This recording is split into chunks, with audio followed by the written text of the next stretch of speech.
এই বিকেলবেলা বা দুপুরবেলা বিভিন্ন এই গরমের সিজনে আমরা পেয়ারা খাই। তো পেয়ারা হচ্ছে কাটার একটা ডেকোরেশন আছে, এই ডেকোরেশনের অভাবে অনেক সময় এটার প্রতি আমরা আগ্রহ হারিয়ে দিই। কেউ চোখা করে কাটে, কেউ এই পিস পিস করে কাটা হয়, যার ফলে দেখা যাচ্ছে যে অনেক সময় এটা আমরা খেতে চাই না বা বাচ্চারাও খেতে চায় না। তো আজকে আমরা একটা নতুন ডিফারেন্ট কিছু নিয়ে আসছি।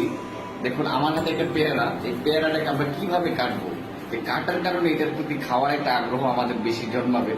তো আমি একটা এই পেয়ারাটা কাটছি, সবাই কাটবেন। তখন আমরা যেটা করি যে পেয়ারাটাকে এইভাবে কাটি অথবা এইভাবে কাটি, কিন্তু আমি আজকে একটু ডিফারেন্ট ভাবে দিচ্ছি। প্রথমে আমি একটু যে লাল অংশটুকু ফেলে আপনি দেখুন এরকম গোল করে রিংয়ের মতো করে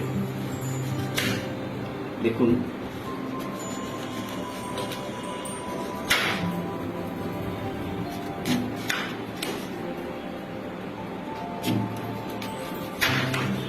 আমি এইটুকু কাটলাম, কেটে রেখে দিলাম।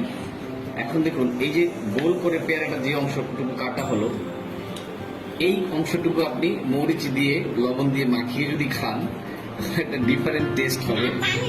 তো এটা দেখানোর জন্যই আজকে এই ভিডিও। তো আমরা কাটা শেষ। এভাবে কাটার ফলে পেয়ারা খাওয়ার প্রতি আপনার একটা ডিফারেন্ট আগ্রহ। আপনারা চাইলে বাসায় যারা পেয়ারা খান এভাবে কেটে খেতে পারেন। Thank you.